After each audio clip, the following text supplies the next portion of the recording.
Yo, it's Guido coming at you with the Tactics Talk, guys. Welcome back. Thanks for tuning in. I appreciate your support as always. Well, here we are. World of Tanks. We've got Tears. Tears is back, and he is anonymous. He's anonymous. He is running anonymous. He is platooned with 18. I think that's right. Roman numeral 18. Both in T-57 heavies. Sent me this replay, and then he sent me the replay from the Object 279E, who's not in the platoon, but they end up working with pretty well. We'll look at both the replays. What have I told you people about not pushing campers? Right? This should be an easy one. It should be an easy one. Well, like everything, there is an it depends element involved. We're going to watch this one because it's really interesting in that respect. Tears sent this to me. Between himself and the T-79 early, they do a lot of damage. We'll talk about the result as we get there. These two are platoon in their T-57s, and they are, I don't know if this is a clan jinx thing, but you can see that they have decided to march in single file with their cannons stuck up in the air. I'm not really sure what's going on there, but I guess we'll just leave that as it is. And they are on highway, platooned, spawned into the northeast spawn, into the north spawn. They're headed down here. So you can see that they've got a fairly light group going up into the northwest, and that's going to be a bit problematic. Not a whole lot camping. So the good news here is that in a tier 9 and 10 battle, with only one arty on each side, they have a big crowd going into the town, and they are going to roll up the town pretty quick. Usually a recipe for good things. Marching along single file. I guess that's to hide their numbers or some such thing. If only they could get the high ground, they'll be good. All right, so 18 is headed in here. We've got Tears, who's, I'm going to say it again, anonymous, because nobody knows who he is, and they're going to knock this thing down. You really need to do that because if you're firing heat with a T-57, these walls will eat it. It will eat the heat. You can see that the 279 early says, I am a 279 early. I do not care if you shoot me, because why does this guy come back out? I don't know. He decided to die, I guess. Mission accomplished. And right off the bat, they take down an A phase 1. But you can see that the Kanonpanzer, or what a Kanonen de Jagen Kara blah blah 50T is also dead. And now we have all kinds of shotting going on, right? Everyone is shotting each other. There's somebody who's in the forum. I guess there's a lot of people in the forum that do this, but that particular one drives me crazy, right? I'm shotting him. I'm shotting them all. Anyway, they're absolutely wrecking. Let's leave it at that, all right? They're wrecking people. We have moved into the town, but look at the field. The field's not doing great. So while this looks like a right jolly romple stomp, it isn't really, all right? And that's kind of what I wanted to talk about a little bit when we get to. We'll move on in just a second, but when we get to the idea of don't bring their campers into the game, that has a lot to do with what else is going on the map. Look at all the campers that we have, though. It looks like one of the mediums has run away bravely back to the top. And there are numerous guys on the cap. Look at this poor 60 TP. Really nicely placed shot right there. We're going to stick it right into... Oops, he moved. Sneak one into the lower plate. There it is, right into the wheel, got into behind where the hole is, and we take that guy down. And we're at 3,000 damage. I mean, this looks, I think anyone would look at this and go, well, this is over. I mean, it's just cleanup phase. Even though it looks pretty even, the greens are all over these guys. So let's just watch a little further here. 279 early has not taken any damage to speak of. What a surprise. Tears has moved in. 18's doing the JOB. They're on a reload. Looks like we're going to go ahead and try to beat up this poor 263, who all he wants to do is get away. It's like, please don't do this. Nope, you got me. I think that was really interesting, and I think it was on purpose that he was trying to get through there and maybe track the guy at the same time. If it was just a case of that's where it happened to go, but I thought that was pretty fantastic. Now that there's so much angle on the 263, he can actually go for here and damage and track. Really nicely done right there. So down goes 263. All right, the Leopard PTA has just hit us from up there. It doesn't look like they're pushing our cap right now. And we've absolutely dominated the city. So pick your own adventure, folks. What do you do? This is a bit of a hard one, to be honest.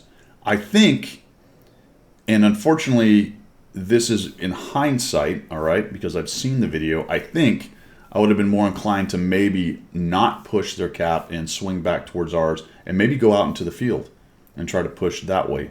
But they've created a huge advantage. But let's look at this, because there's a T30, an Object 704. Clearly one of the Leopard PTAs is back there with eyes on. A 4005. You see what I'm talking about. They've got a significant force, and we're only ahead by 2, and now we have a great big open space to push down. And something very interesting happens here, which kind of changes the calculus in my mind. Everyone's pushing, and I think everyone figures, you know what, we're just going to kill these guys. They're a bunch of passive sad boys, and it's pretty much over. But look at the damage everyone's taken pushing in. I think that should have been the first clue, and we don't have any scouts or mediums doing scout or medium things. Right? There's no eyes on. There's all that cover up there. There's nobody seeing what is shooting us, what is shotting us, right? They're all shotting us so bad. And now we are just going to be a sad group. And uh-oh, look what happens. Look what, oh no. So, there's an IS-4 right there, right? There's an IS-4 right there. And now watch poor 18. Well, you already missed it. He decided he was going to go take on that IS-4, but put his side armor, and now our little push and our advantage is gone, and we're all stuck in the open. And I'm going to spoil it. That IS-4 is AFK, folks. The IS-4 is actually AFK. So we find one of them. We're looking for shots, but there's a lot of cover up there. And you can see that Tears is going to turn around. I don't know if he knows the IS-4 is AFK right now. I'm assuming he has comms with 18, and maybe they discussed it. I don't know if 18 really got eyes on enough to see, but he may have. And now we're going to come back around this way. And I think everyone's probably still fairly happy with what's going on here. It looks like a win to me still, but it has certainly tightened up a little bit. So we're going to go over here, and we kind of need to get rid of this IS-4. And there's our Object 279 early buddy, because he's spotting, right? Unfortunately, we come around here. We're starting to take shots. Yeah, let's farm this guy. And now we eat a bunch of shots from above. And I think, to be honest with you, Tears, that was entirely predictable, that entire thing. And maybe you thought you were closer to that building and covering yourself up, but man, you really ate a lot of damage trying to get away. And thank goodness that one bounced. I don't know if he would have had enough to kill you. So we get back here and we reload. But hey, you know what? The IS-4 is gone, and now guys are pushing in. But these two are not going to last long. The 60 TP is eating it. The 103 is not long for the world. The 279 early was smart enough to go back, as was Tears. And now I think we're kind of thinking, oh boy, this did not go very well. A great example, I think, of a situation that looked good but really wasn't. A couple unknown things happened there. Number one being that the IS-4 shows up AFK and everyone kind of gloms over there, and that gives them some more guys to kill. Really a spotter. You know what I'm saying? It was a spotter sitting out there, so that happened. A couple of your teammates decided to just roll straight down, so that happened. And now all of a sudden we're kind of on our back foot trying to figure this out. We get a little bit unlucky with some of these shots. We get one in. Not quite able to take out this T-30, and that would have been very good because he actually ends up being a problem later on. And down goes the 50-51, who crashes doing something. I don't know what. Falls off of something. So the advice of go back, right? Don't push into campers. Pretty good example of it, man. I don't know if I would have assumed that many of their guys from the field would go back to the cap, but I might have, based on they really didn't seem interested in pushing your cap and pushing the green cap. And I mean, it's a great example, this game, of two flanks that are one and then two teams, and you get this more at higher tiers, two teams going, well, let's kind of go back to cap. And I guess the red team really is the only one that went back to cap. They just didn't happen to push the green cap, although a couple guys did die over there who were probably near the edge. God knows where the STB-1 is. And finally, I think Tears is going, well, this did not work. We are now definitely on our back foot, so I've got to go back to the cap and defend. Definitely advantage to the red team, who have preserved some of their mediums. The Leopard's very fast. The STB's got good speed. The 50-51 is fast. And they've got some good fire support from big gun TDs. Plus, they've managed to keep their arty alive. So they just have more guns and better types of guns at this moment. Minus the X factor of a 279 early, of course. and a good player such as Tears still being alive in an autoloader, although granted with very low hit points. So both him and the T-79 early go back. The T-30 should have also done this.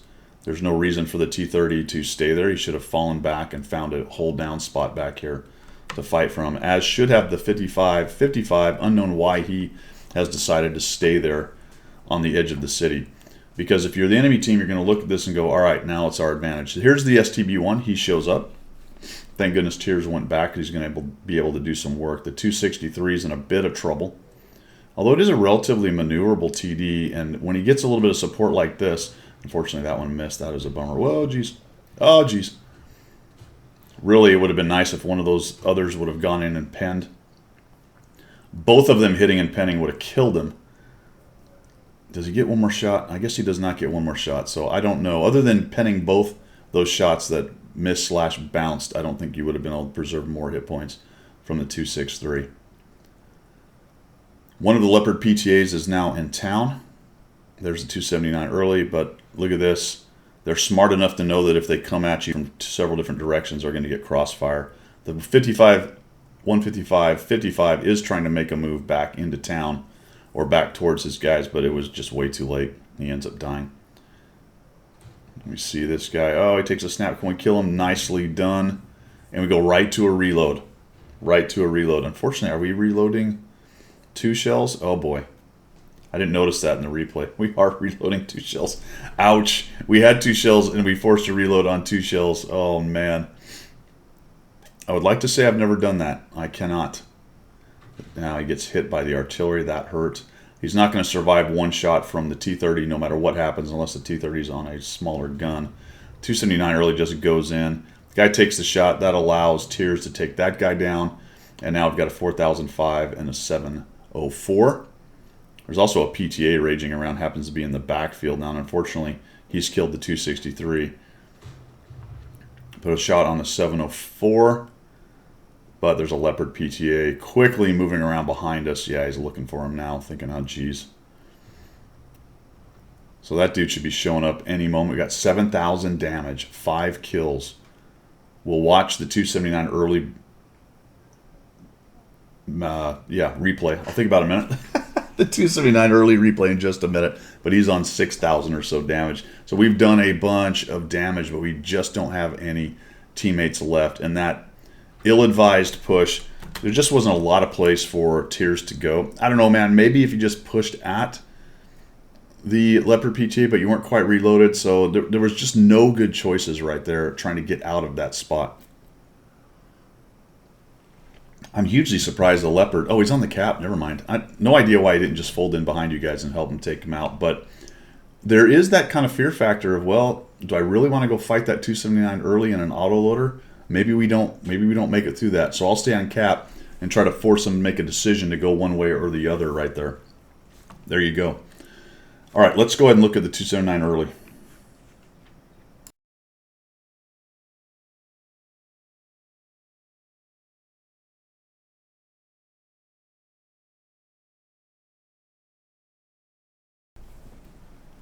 Well, here's Tank Fraud from Clan Enville and his 279 early. Easily one of the most asinine tanks in the game, if not the most asinine tank in the game. It just has to be said. It is the truth. There's no arguing against it. You are not a serious person if you think that this tank is fine. You really aren't. You just plain are not. But let's talk about this as we go. Dez has a great video on this. I believe it is Dez. And he talks about the thing. I want to say it's a 24,000 blocked game or some crazy thing. I think the best thing that he said as he was talking about this is that Wargaming was very clever in their addition of artillery into the game because they planned 8 years ago for this tank.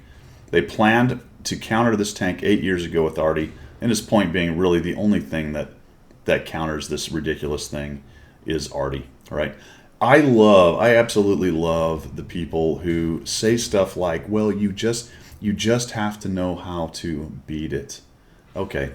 How you beat it is how you beat any tank, which is get around the side and around behind it. Unfortunately, its advantages are so great that none of that really matters that much, right?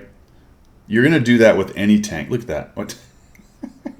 How did he not? Even the side is apparently magic. The insane sloped armor from every direction. No lower plate, which is one of the most basic gameplay mechanics of this game, right? There is almost no, other than tracking, which is one of the sins of the ridiculous wheeled tanks. They don't get tracked. Lower plate weak spots are one of the most basic game mechanics of this game, and it just doesn't have one. It's magically, somehow it can put power down to all of those tracks, and that little section of track right there with all the gearing and the stuff is not really that much of a problem, right? If you hit it, it doesn't really matter. Maybe you'll track it.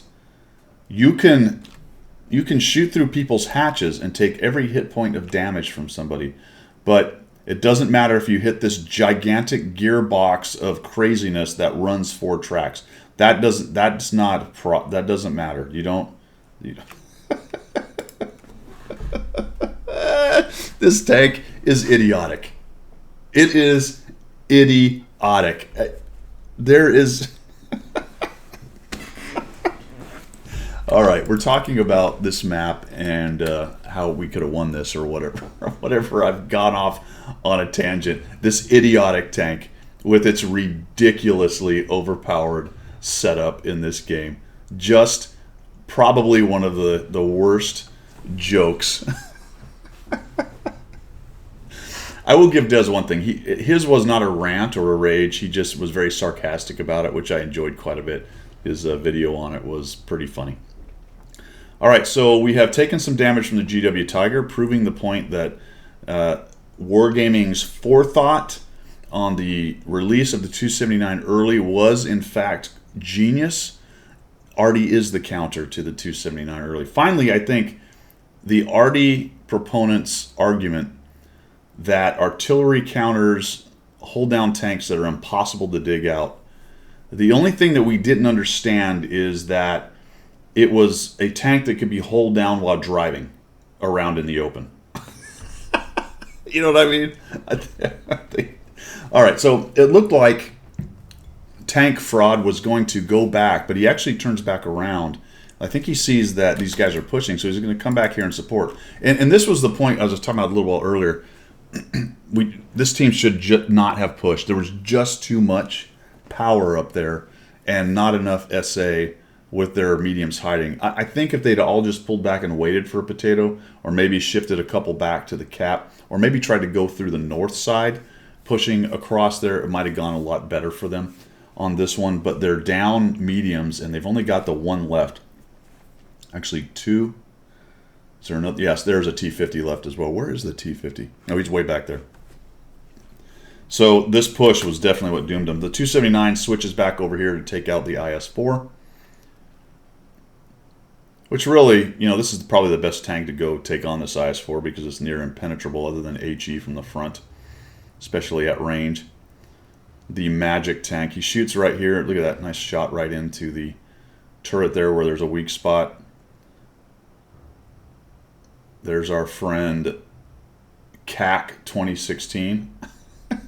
Kayak, which is actually Tears, who's anonymous. He hides, takes those hits. Our guys are dying. The 60 TP is going to die real quick here. 279 early. I'll tell you what, the one tank that probably had the best chance of making that push is probably the 279 early. So if they were going to push, if this guy had led it and actually gone down the hill, maybe he gets there. But he could have got tracked potentially. Can this thing even be tracked? I don't know. I have no idea. It seems like everything about it's magic, so potentially not. And we're just looking for a shot here. 60 TP is about to die again. The 103 is about to die again. And pretty quickly, I'm just going to fast forward this because these guys move on, right? And this is now the 279. He actually swings back for a moment, and then he joins Tears headed back to cap. There we go. So he helps out also with the STB. And this is a good example of why you stick together. Even not platoon like these two guys are, they're working together pretty decently here. And they're able to take down the STB. Now, I'll tell you something, fellas. Another thing I thought about here is I might have prioritized this Leopard PTA and headed back that way towards cabin. This is a strong position. I do understand that. And maybe it wouldn't have worked out because you are going to see some guys come up over top. But I don't know. Maybe pushing in and getting rid of this Leopard first would have been a good idea here. But you do find the TVP behind you pretty quickly.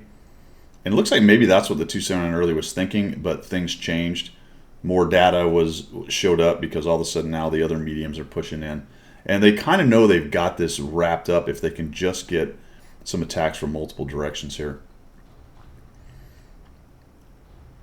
This was a good move here to get rid of this PTA because he's exposed out in the open. Get rid of him, so that worked out real nicely.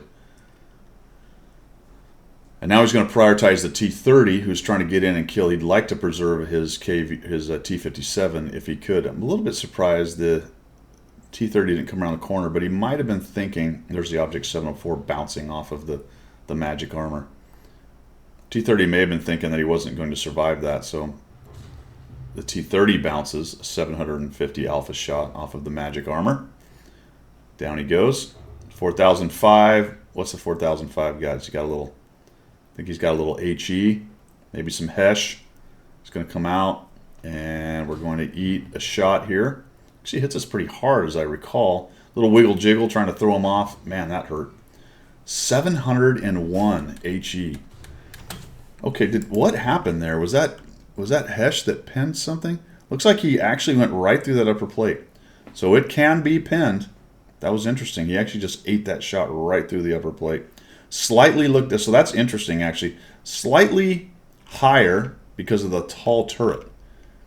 All right, so slight look down, but look what's going on here. He's actually angled down a little bit on that hill, so that's flat plating that upper plate, which is going to help with the relative thickness right there, right? That's actually pretty cool. That's a great example right there of what happens when you have an angle on your tank. Very nice. Very nice. So he gets that 700 damage through there. So the 279 early is going to push in. We got explosions happening everywhere. T-57 Heavy's about to die. The 704 and the 4005 are trying to take this guy. And they do a nice job here, actually, because the 704, once they kill the T-57 anyway, makes a nice move to sandwich the 279 early. And I thought, I see what he was trying to do here. He's trying to get in and get rid of the 4005. And he just eats another one. Look at that. He actually takes another 800. Oh, man. Ouch. Ow, ow, ow. Holy cow, look at that. Boom, boom, boom. So all my whining about magic armor. But there you go. With enough pen in the right position, you too can kill the 279 early. Gets his side armor out. He's really just trusting on some kind of lucky low shot to not go through, and actually gets hit with HE, so it wasn't really going to matter too much where he got hit. The guy gets enough damage and takes him down, 6,618. So yes, some very high pen TDs can take on the 279 early frontally. All right, I wanted to show that one, not because I would rage about a 279 early, which I did anyway, so there you go. You get a 2-for-1 on this one. But the general suggestion of don't let campers play has to be one of those it depends kind of things, and seen through the lens of the situation on the map that you're playing. I think a lot of us would have looked at that and went, all right, this is an advantage. Let's push down here and take these guys out, get up under them. But we had some guys hang back. We had some guys go. Then some people kind of stopped and started. The only way you're going to make that happen is everyone goes. Then the IS-4 showed up, and that got people distracted a little bit, and we lost a couple more. And then it was just an attrition situation. And I think probably pretty quickly that group should have realized, let's get back. Let's pull back. We can't push this right now. Go back to their cap and work it from there. Or hang out in the city for a little bit and see if you can't get them to make a mistake pushing in once they start thinking they've got an advantage with some mediums and such. Very difficult in this game to push defensive positions that are played well. Generally, they're not, because there's bad players who are camping and sitting in the back. Or if you allow them to get a few extra shots in that you really shouldn't have allowed them, kind of like we did there with the IS-4 distraction and the rest of it. So it can get difficult if there's any kind of competence or a little bit of what happened right there as far as luck goes for the other side. If they're bad, it's usually pretty easy to push into them. So it's a very big it depends thing. And I think it's important to note that I don't think all of us would have said go back immediately. Obviously, hindsight says we should have in this case, that the green team should have.